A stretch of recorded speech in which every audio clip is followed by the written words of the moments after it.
नमस्कार, आप देख रहे हैं डीडी न्यूज। मैं हूं आपके साथ भावना नैयर। देश और दुनिया की बड़ी और अहम खबरों को लेकर हम हाजिर हैं। शुरुआत कर लेते हैं बुलेटिन की अहम सुर्खियों के साथ। प्रधानमंत्री नरेंद्र मोदी की फिजी के प्रधानमंत्री सिटिवेनी राबुका से नई दिल्ली में मुलाकात आज। राष्ट्रपति द्रौपदी मुर्मू से भी मिलेंगे राबुका। दोनों देशों के संबंधों को मिलेगी नई उड़ान।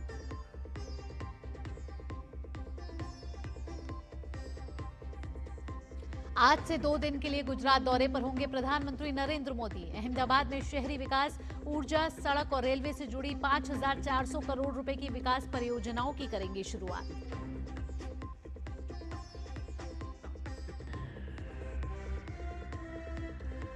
अपने गृहनगर लखनऊ पहुंचे अंतरिक्ष यात्री शुभांशु शुक्ला। एयरपोर्ट पर हुआ भव्य स्वागत। मुख्यमंत्री योगी आदित्यनाथ करेंगे शुभांशु का सम्मान।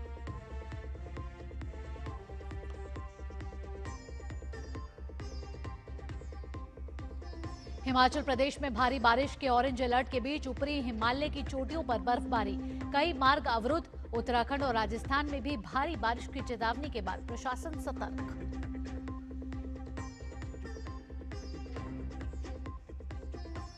और खेल की खबरों में एशियाई निशानेबाजी चैंपियनशिप में भारत का परचम। ऐश्वर्य प्रताप सिंह तोमर ने 50 मीटर राइफल 3 पोजीशन में जीता स्वर्ण पदक।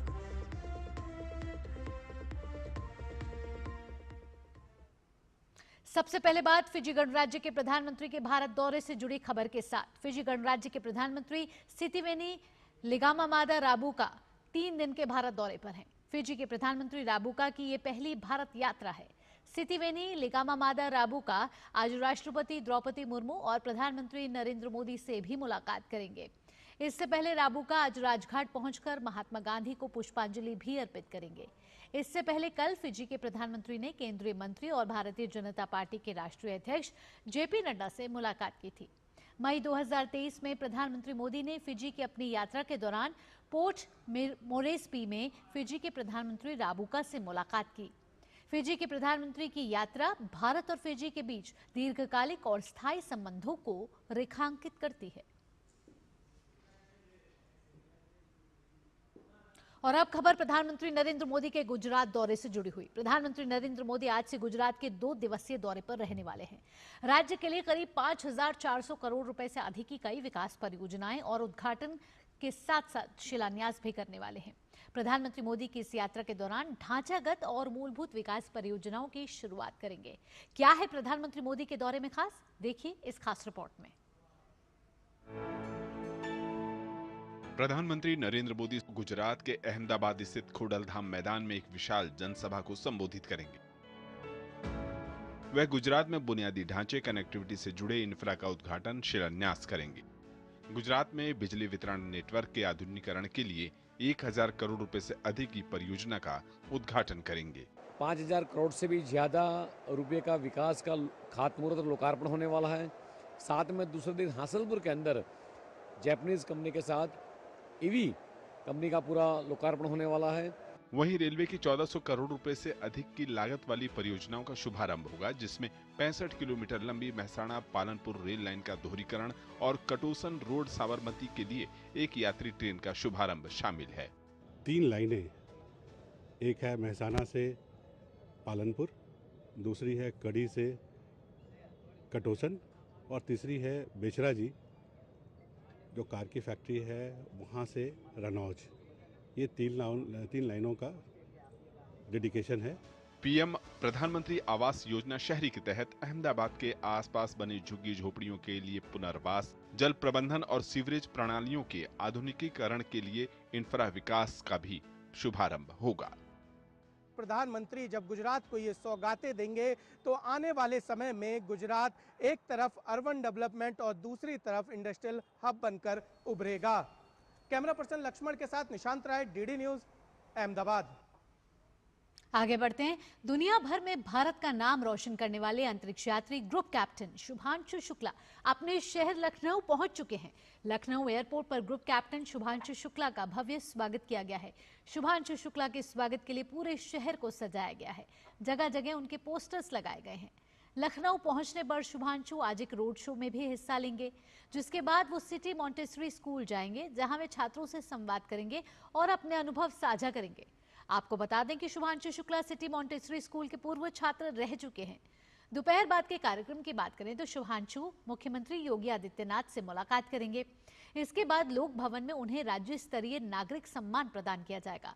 गौरतलब है कि शुभांशु शुक्ला एक्सियम 4 मिशन का हिस्सा बने और अंतर्राष्ट्रीय अंतरिक्ष स्टेशन ISS पर पहुंचने वाले पहले भारतीय के तौर पर इतिहास रच दिया है। उन्होंने पिछले दिनों अमेरिका से दिल्ली लौटने के बाद प्रधानमंत्री मोदी से भी मुलाकात की थी।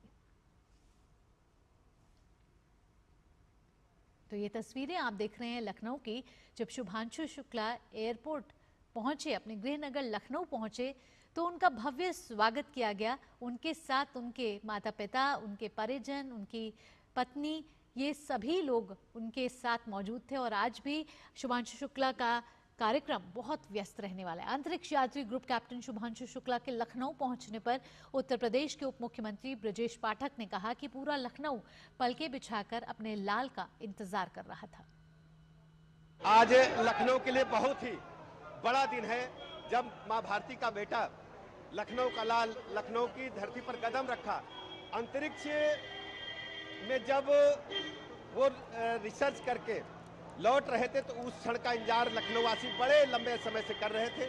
आज वो क्षण आया। हम सब ने आदरणीय शुभांशु शुक्ला जी का हृदय की गहराइयों से स्वागत किया है। आदरणीय प्रधानमंत्री नरेंद्र मोदी जी के मार्गदर्शन में जिस ढंग से दुनिया में अंतरिक्ष विज्ञान की चर्चा भारत की हो रही है, वो अद्भुत क्षण है। और इस समय विकास सिंह लखनऊ से हमारे साथ जुड़ गए हैं ज्यादा जानकारी के साथ। विकास, पूरा उत्तर प्रदेश इस समय कहें तो सजकर तैयार है और अपने लाल के स्वागत के लिए तैयार है। लखनऊ पहुंच चुके हैं, तैयारियां पूरी की जा चुकी हैं। इस समय लखनऊ पूरी तरीके से तैयार है। आज के कार्यक्रम की बात की जाए तो कितना व्यस्त रहने वाला है शुभांशु का आज का दिन? जी बिल्कुल, देश का गौरव और लखनऊ का लाल शुभांशु आज लखनऊ पहुंच गए हैं और उनका एयरपोर्ट से लेकर अब जगह जगह स्वागत हो रहा है। उनका रोड शो चल रहा है। इस समय हम सिटी मॉन्टेसरी स्कूल पर है मौजूद हैं। यहाँ पर उनका अभिनंदन समारोह किया जाएगा। यहाँ पर बहुत ही बड़ी संख्या में छात्र इंतजार कर रहे हैं यहाँ पर। और यही नहीं, यहाँ से एयरपोर्ट से लेकर और यहाँ तक पहुँचने के पूरे रास्ते में जगह जगह यहाँ के नागरिक हो, यहाँ के छात्र हो, यहाँ का युवा हो, जगह जगह उनका स्वागत कर रहे हैं, अभिनंदन कर रहे हैं, पुष्प वर्षा कर रहे हैं अपने लखनऊ के लाल शुभांशु शुक्ला के लिए। इतनी बड़ी उपलब्धि हासिल करने के बाद वो आज लखनऊ लौट रहे हैं और बहुत लंबे समय से इंतजार था, जब से वो गए थे और उसके बाद जब सकुशल उनकी धरती पर वापसी हुई है, उसके बाद से जब वो भारत पहुंचे और भारत के बाद जब वो अपने गृह क्षेत्र लखनऊ आ रहे हैं, पूरा परिवार मौजूद है। जैसा कि अभी आपने बताया कि उप मुख्यमंत्री उनके स्वागत के लिए पहुंचे थे एयरपोर्ट और उसके बाद अब जगह जगह उनका स्वागत हो रहा है। उनका रोड शो चल रहा है। खुली जिप्सी में वो सवार हैं और यहाँ से G20 चौराहा होते हुए CMS गोमती नगर विस्तार पहुंचेंगे और यहाँ पर हजारों की संख्या में छात्र मौजूद हैं, छोटे छोटे बच्चे भी मौजूद हैं उनका स्वागत करने के लिए, अपने हीरो का स्वागत करने के लिए। और आज के युवाओं के लिए सबसे बड़ी प्रेरणा शुभांशु शुक्ला बन गए हैं, क्योंकि जो चीज़ सोची नहीं जा सकती थी आमतौर पे भारत या छोटे शहरों में कि कोई एस्ट्रोनॉट बन सकता है, और वो बड़ी बात है भारत के लिए। यह उपलब्धि जो न जाने कितने दशकों के बाद आई है, बिल्कुल ये आने वाली जो अंतरिक्ष विज्ञान है उसमें एक बहुत बड़ा कदम है। आने वाले समय में जैसा कि सभी जानते हैं कि गगनयान का शुभांशु हिस्सा है, तो बिल्कुल आने वाले समय में कदम दर कदम सफलता उनके कदम चूमे। बिल्कुल उसी के स्वागत के लिए, उसी शुभकामनाओं के लिए पूरा लखनऊ उमड़ पड़ा है। आज CMS में कार्यक्रम के बाद दोपहर बाद लोक भवन में भी कार्यक्रम है, जहां मुख्यमंत्री योगी आदित्यनाथ समेत दोनों उप मुख्यमंत्री वहां मौजूद रहेंगे और उनका नागरिक अभिनंदन किया जाएगा। आज सारा दिन शुभांशु के लिए लखनऊ में कार्यक्रम आयोजित किए गए हैं और आज के दिन लखनऊ का शुभांशु के नाम है। जी बिल्कुल, आज पूरा दिन शुभांशु के नाम है। आप सिटी मॉन्टेसरी स्कूल है, यहाँ से शुभांशु ने अपनी पढ़ाई पूरी की है। आपकी उनकी कुछ टीचर्स के साथ या फिर उनके जो पूर्व मैनेजमेंट थे उनके साथ मुलाकात हुई होगी। कैसे थे छात्र शुभांशु अपने छात्र जीवन में? देखिए, शुभांशु बचपन से ही बहुत ही कुशल छात्र थे। उसके बाद उनके पिता चाहते थे कि शुभांशु आईएएस की तैयारी करें और आईएएस परीक्षा पास करने के बाद लोक सेवा आयोग की परीक्षा बात करने के बाद अधिकारी बने। लेकिन शुभांशु का मन कहीं और था। भारतीय वायुसेना के बाद जब उनका सिलेक्शन होता है एस्ट्रोनॉट के लिए, अंतरिक्ष में जाने के लिए, तो बिल्कुल ये बेहद ही इतना बड़ा क्षण है कि जिसकी कल्पना परे है। उनके तमाम सारे टीचर इसी बात को कहते हैं कि जो शुभांशु ने कर दिखाया है वो तो शायद कल्पना से परे था, और उनकी मेहनत, उनकी लगन, उनकी सफलता, उनका अनुभव इस बात को दर्शा रहा है कि अगर आप कठिन परिश्रम करते हैं, लक्ष्य आपके दिमाग में है, वही जैसे अर्जुन वाला लक्ष्य की चिड़िया की आंख पर सीधा निशाना, और उसी तरीके शुभांशु हैं कि सिर्फ अपने लक्ष्य पर ध्यान रखते हैं और उन्होंने उस लक्ष्य को पाया। और लक्ष्य आगे जो बड़े हैं, देश के लक्ष्य हैं जिनको देश को पाना है, उसमें शुभांशु सारथी बनकर आगे बढ़ रहे हैं। और कहीं ना कहीं आने वाले समय में अंतरिक्ष विज्ञान में जो भारत के बढ़ते हुए कदम हैं, ये दर्शा रहे हैं कि इस दशक भारत कितनी तेजी से ऊंचाइयां ले रहा है, और आने वाले समय में भारत पूरी दुनिया को दिखाएगा कि भारत अंतरिक्ष इस विज्ञान में कितनी आगे बढ़ चुका है, कितनी बढ़ोतरी कर रहा है। ये समय दर समय इसकी गति तेज होती जा रही है। और यही के स्कूली छात्र हैं, जो भी लोग पढ़ाई कर रहे हैं, वो लोग भी अब उनका भी रुझान उस तरफ हो रहा है, क्योंकि तमाम सारी चीजें हमेशा पढ़ाई गई हैं कि आपको सिर्फ अधिकारी बन जाना है। तो अधिकारी बन जाना ही एक जीवन का एकमात्र लक्ष्य नहीं होता है, उससे भी बड़ी बहुत बड़ी चीजें होती हैं, वो शुभांशु ने कर दिखाया। किए हुए प्रयोगों की बात भी कर लेते हैं। आईएसएस में उन्होंने 18 दिन बिताए हैं, एक्सियम 4 मिशन के साथ वो जुड़े रहे, कई बेहतरीन प्रयोग करके वो धरती पर लौटे हैं। प्रधानमंत्री नरेंद्र मोदी से भी उनकी मुलाकात दिल्ली में हो चुकी है। आज मुख्यमंत्री से मिलने वाले हैं योगी आदित्यनाथ से। क्या अपने अनुभव साझा करेंगे, दिखाएंगे कि किस तरीके से वो प्रयोग करके धरती पर लौटे? बिल्कुल, उन तमाम सारे अनुभवों को साझा किया उन्होंने। वहां की हर घटना के बारे में बात बताई। पीएम मोदी से जब उनकी मुलाकात हुई, जब वो अंतरिक्ष में थे तभी उनकी बातचीत हुई थी, और लौट के आने के बाद उन्होंने पीएम मोदी से मुलाकात किया। उन्होंने वहां के तमाम सारे अनुभव साझा किए, वहां जो शोध किए गए थे, जो भारत की तरफ से तैयारी थी, और जो शुभांशु के जो सहयात्री थे उनके द्वारा जो कुछ काम किए गए, उन सारी चीज़ों का सिलसिलेवार उन्होंने वहाँ ब्यौरा दिया। उसके बाद इसरो पहुँचने के बाद अपने इसरो के साथ इस अनुभव को तमाम सारे साझा किए गए, और वही एक आधार है भारत के जो आने वाले और अन्य शोध हैं, किस दिशा में और आगे जाना है, किस तरीके से काम करना है। ये सारी चीजें आने वाले समय में अंतरिक्ष विज्ञान के क्षेत्र में बहुत बड़ी उपलब्धि है, और इन्हीं को नजीर मानकर आगे और किस तरीके से काम करना है, उसी दृष्टि से रणनीति बनाता है इसरो। और उसी के तहत ये जो भी अनुभव शुभांशु शुक्ला के द्वारा अंतरिक्ष स्टेशन पर किए गए हैं, स्पेस स्टेशन पर, वो सारे अनुभव देश के लिए बहुत बड़ी चीज है, बहुत बड़ी उपलब्धि है। और उन्हीं को आधार मानकर कहीं ना कहीं हम अपनी आगे की रणनीति बना रहे हैं, तैयारी कर रहे हैं, चाहे वो गगनयान हो, चाहे भारत में आने वाले समय में अपना अंतरिक्ष स्टेशन बनाने की बात कही जा रही है। अंतरिक्ष में अपना स्पेस स्टेशन, भारत का स्वदेशी, जो भारत को अंतरिक्ष में भी जो है कह रहे हैं भारत के आत्मनिर्भर बढ़ते हुए कदम को दर्शाने की बात कही गई है। तो निश्चित रूप से बड़े बड़े लक्ष्य हैं भारत में। और सबसे बड़ी बात है कि हमारे एक पूर्व राष्ट्रपति एपीजे अब्दुल कलाम कहते थे, सपना जरूर देखिए, अगर सपना नहीं देखेंगे तो आप करेंगे क्या। तो बिल्कुल हमको आगे बढ़ना है, हम अपने लक्ष्य निर्धारित करेंगे, उन तक पहुंचने के लिए फिर हम तेज गति से कैसे चल सकते हैं वो नीतियां बनाएंगे, और उन रणनीति पर चलते हुए हम अपने लक्ष्य को पा लेंगे। यही जो है भारत आज कर रहा है, ये नया भारत है। नया भारत हर काम अपनी तेजी के साथ करता है और बहुत दूरदृष्टि के साथ सोचता है। जी बिल्कुल, देश के लिए गौरव है इस समय शुभांशु शुक्ला। और आज जब सीएमएस मॉन्टेसरी स्कूल जाएंगे तो जब उन छात्रों से संवाद करेंगे तो युवाओं के लिए प्रेरणा स्रोत हैं ही, क्योंकि आज कई युवा एस्ट्रोनॉट बनने का सपना देख रहे हैं और वो शुभांशु में वो सपना पूरा होता हुआ देख रहे हैं। ऐसे में लोक भवन में भी एक कार्यक्रम रखा गया है, आज राज्य स्तरीय नागरिक सम्मान उनको दिया जाएगा। विकास? जी बिल्कुल, लोक भवन में भी उनका कार्यक्रम आयोजित किया गया है, जहां मुख्यमंत्री योगी आदित्यनाथ स्वयं मौजूद रहेंगे और उनका नागरिक अभिनंदन होगा। और सबसे बड़ी बात होती है कि उत्तर प्रदेश और लखनऊ जैसे शहर के रहने वाला एक लड़का यहाँ की गलियों में पला बढ़ा और यहाँ के स्कूल छात्र रहा, उसके बाद जो इतने बड़ी उपलब्धि और कारनामा किया है, ये कहीं ना कहीं तमाम सारे उन युवाओं के लिए एक बहुत बड़ा एक सपना साकार होता हुआ नजर आ रहा है। ये क्योंकि चूंकि वो भी कुछ कर सकते हैं। क्योंकि हम देखते हैं कि आमतौर पर ये सब चीज़ें बड़े बड़े लोगों की, बड़े बड़े देशों की बात हुआ करती थी, लेकिन एक लखनऊ की गलियों से लड़का आज अंतरिक्ष स्टेशन पहुंचकर और यहाँ वापस आया है और तमाम सारी चीज़ें जो अपने साथ लेकर आया है, वो एक देश को कहीं ना कहीं अंतरिक्ष विज्ञान में नई शिखर तक पहुंचाने में बिल्कुल सबसे बड़े साधक साबित होंगे। तो ये बड़ी चीज़ है।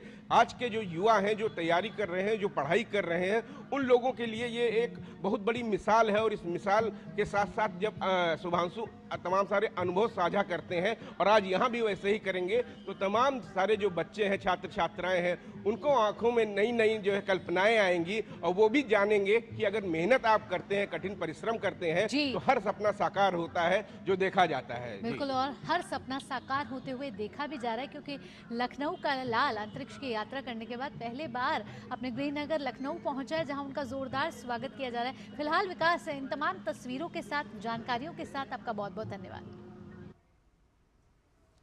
वक्त एक छोटे से ब्रेक का हो गया है। यहाँ पे ब्रेक के बाद बात करेंगे हिमाचल प्रदेश में इस समय किस तरीके का मौसम का हाल है।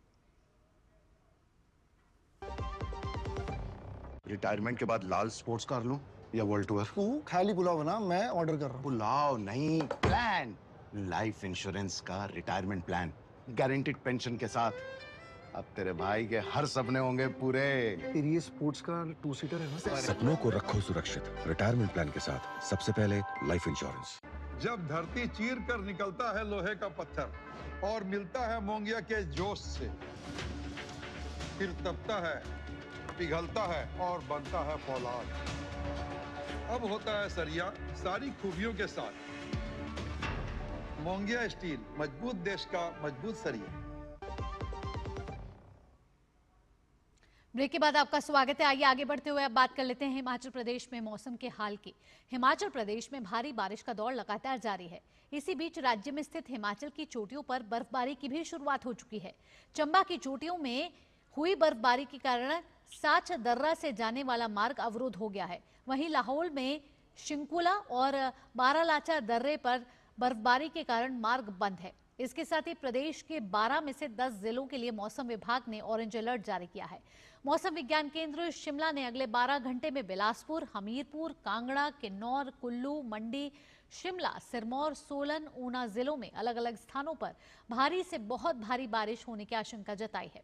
भारी बारिश के चलते इन सभी जिलों में प्रशासन ने एहतियातन तौर पर सभी स्कूल कॉलेज बंद रखने के निर्देश दिए हैं। कांगड़ा जिले के इंदौरा तहसील में भारी बारिश की वजह से ब्यास नदी उफान पर है। इसके चलते जिले के कई हिस्सों में हालात बेकाबू हो गए हैं। वहीं चंबा जिले में भी भारी बारिश के चलते काफी नुकसान हुआ है। राज्य के अलग अलग जिलों में भारी बारिश के चलते बाढ़, जलभराव और भूस्खलन की घटनाएं भी सामने आई हैं। इससे जनजीवन पर भी असर हुआ है। इसके साथ ही भारी बारिश के चलते राज्य की बिजली आपूर्ति भी प्रभावित हुई है। मौसम विभाग ने राज्य के लिए आने वाली 30 तारीख तक लगातार भारी बारिश की भविष्यवाणी की है। उधर हिमाचल प्रदेश के पूर्व मुख्यमंत्री और नेता प्रतिपक्ष जयराम ठाकुर ने मंडी के आपदा प्रभावित क्षेत्र का दौरा किया और इस दौरान वह अपनी विधानसभा क्षेत्र के बाली चौकी भी गए। पिछले 2 दिनों की भारी बारिश ने यहां काफी तबाही मचाई है और दर्जनों घर यहां बह गए हैं। जयराम ठाकुर ने आपदा प्रभावितों को राहत सामग्री का वितरण भी किया। हिमाचल प्रदेश में भारी बारिश के कारण आई आपदा को लेकर जयराम ठाकुर ने कहा कि आपदा की वजह से प्रदेश में हजारों लोग प्रभावित हुए हैं। उनके घर और जमीनें बह गई हैं, लोगों के बाग और फसलें नष्ट हो गई हैं। उन्होंने आपदा को इस क्षेत्र के विकास के साथ साथ राज्य के विकास के लिए बड़ी चुनौती बताया। देख करके हैरान हुआ, जो बाली चौकी की मार्केट है उसको बहुत बड़ा डैमेज हुआ। मौके पर गया था और राहत सामग्री भी लेकर के गया था, उसका भी वितरण हमने वहाँ पर किया। और वहाँ जो अधिकारी थे उनके साथ भी हमने चर्चा की, क्या स्टेप्स वो ले रहे हैं, क्या किस प्रकार से कदम उठा रहे हैं, उन सारी चीज़ों को लेकर के चर्चा की। लेकिन सचमुच में बहुत बड़ा चिंता का विषय बना है। इस बारिश के कारण जो जान माल की क्षति हो रही है, अभी तक मेरे ही विधानसभा क्षेत्र में 32 लोगों की ज़िंदगी चले गई है, जो बहुत बड़ा नंबर है। और सावधानी के साथ सब लोग रहें, इन सारी चीज़ों को लेकर के हमारी चर्चा हुई। तो आने वाले समय में किस प्रकार से हम आपदा में लोगों की मदद करने के लिए काम कर सकते हैं, इस पर भी बात की। तो हिमाचल प्रदेश के साथ साथ इस समय देखें तो राजस्थान और गुजरात में भी बारिश आफत लेकर आई है। खास तौर पर पश्चिमी राजस्थान में हो रही बारिश से कोटा, बूंदी, सवाई माधोपुर, जयपुर के कई जगहों पर जलभराव और घरों में पानी घुस जाने से लोगों को परेशानी का सामना करना पड़ रहा है। तस्वीरें आप देख रहे हैं कि लगातार यहां भी बारिश हो रही है। स्थानीय प्रशासन और विभिन्न एजेंसियों के साथ सेना के जवान भी राहत और बचाव कार्य में लगे हुए हैं। भारी बारिश को चलते देखते हुए जयपुर और नागौर जैसे जिलों में आज अलर्ट किया गया है। और इस समय हमारे संवाददाता लक्ष्य आर्य जुड़ गए हैं ज्यादा जानकारी के साथ। लक्ष्य, अगर राजस्थान की बात की जाए तो यहाँ भी भारी बारिश का दौर जारी है। मौसम विज्ञान केंद्र क्या कह रहा है, अगले कुछ दिन कैसे रहने वाले हैं और अभी मौसम के क्या हालात हैं?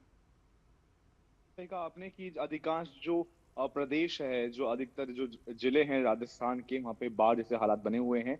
लगातार हो रही भारी बारिश से जो स्थितियां हैं वो बद से बदतर होती जा रही हैं, क्योंकि लगातार जो जिले हैं वहाँ पे हाई अलर्ट भी जारी किया गया है। 16 जिलों में हाई अलर्ट जारी किया गया है, 13 जिलों में येलो अलर्ट, तो 3 जिलों में ऑरेंज अलर्ट भी निर्देशित किया गया है आईएमडी द्वारा। लगातार जो प्रशासन है वो मुस्तैद नजर आ रहा है। साथ ही साथ में जिस प्रकार से लगातार प्रयास किए जा रहे हैं कि बचाव कार्य और तेजी से किया जा सके और जितनी ज्यादा हो सके उतने लोगों को राहत पहुंचाई जा सके। जैसा कि आपने बताया कि आर्मी पहुंच चुकी है, वहीं साथ साथ में 57 टीमें एसडीआरएफ की और 7 टीमें एनडीआरएफ की तैनात की गई हैं।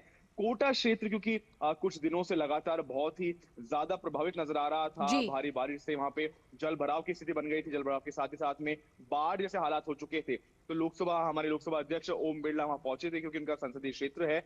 वहां पहुंचे, उन्होंने रेस्क्यू ऑपरेशंस की उन्होंने जायजा लिया। वहीं लगातार प्रशासन के साथ में वो कांटेक्ट में थे। बताया जा रहा था कि लगातार शीघ्र अतिशीघ्र राहत कार्य और जितनी ज्यादा मदद पहुंचाई जा सके उसका भी उन्होंने जायजा लिया और उसको सुनिश्चित किया। साथ ही साथ में जो भजन लाल शर्मा है हमारे प्रदेश के मुख्यमंत्री, उनको भी लगातार रेस्क्यू टीम से लगातार कांटेक्ट में थे। जो कंट्रोल रूम है उसको स्थापित किया गया है। कंट्रोल रूम से लगातार मॉनिटरिंग की जा रही है कि किन किन जिलों में ज्यादा प्रभाव है, किन किन जिलों में कितना हताहत हुआ है। साथ ही साथ में जिस प्रकार से जो अहम है अभी, क्योंकि आने वाले 2 दिनों में जो राहत है वो नहीं मिलने वाली है प्रदेश को।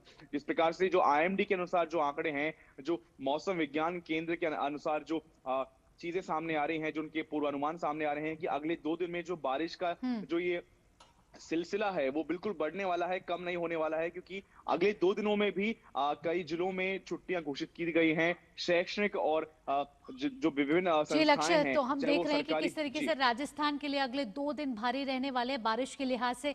लगातार यहाँ भी भारी से बहुत भारी बारिश होने वाली है। हमारे संवाददाता लक्ष्य आ रहे हैं हम तक तमाम जानकारियां पहुंचा रहे हैं। फिलहाल लक्ष्य, तमाम अपडेट के लिए आपका बहुत बहुत धन्यवाद। इसी के साथ इस बुलेटिन में इतना ही। देश और दुनिया की बाकी खबरों के लिए आप जुड़े रहिए डीडी न्यूज के साथ। मुझे दीजिए अनुमति। नमस्कार।